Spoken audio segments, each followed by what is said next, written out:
అందరికీ వందనాలండి. ఎలా ఉన్నారు? బాగున్నారా? దేవుడిచ్చిన మహాఉచ్చిన మెరుకును బట్టి దేవుడి దినం తన వాక్యం మనతో మాట్లాడుతున్నాడు అనమాట అండి.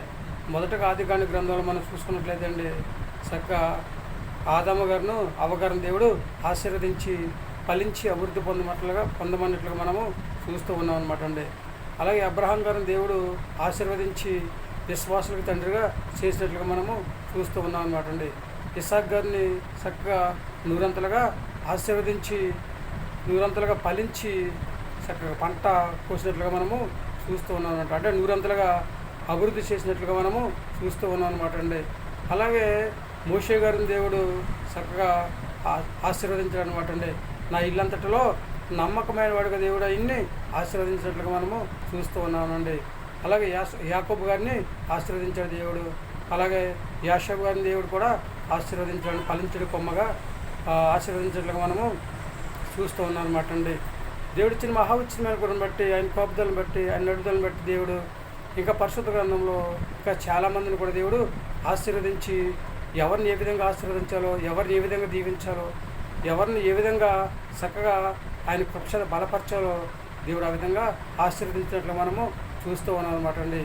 దేవుడు మనం కూడా దేవుడి మాట వింటే మనల్ని కూడా దేవుడు ఆశీర్వదించి మనల్ని ఎలా దీవించాలో, ఎలా ఆశీర్వదించాలో, ఎలా అభివృద్ధి ఇచ్చాలో దేవుడు తన ప్రణాళిక ద్వారా మనల్ని చేస్తూ ఉంటాడు అనమాట అండి.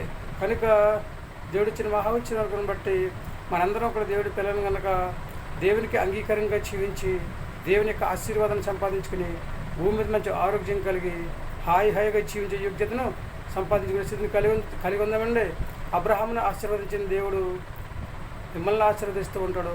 మనందరినీ కూడా దేవుడు ఆశీర్వదించి అభివృద్ధి చేసి ఒక ఉన్నతమైన స్థితిలో ఉంచడానికి దేవుడు ప్రయత్నం చేస్తూ ఉంటాడు అనమాట అండి. మరి ఏమైనా ఆలోచన చేసుకున్నాడండి, దేవుని మాట విని దేవుని యొక్క ఆశీర్వాదాన్ని పొందుకుని హాయిగా జీవించే యోగ్యతను సంపాదించుకునే స్థితిని కలిగి ఉందామా? ఏమంటారండి? అయితే వింటారా దేవుని మాట, పొందుకుంటారా దేవుని యొక్క ఆశీర్వాదం? అది తలలో ఉంచండి.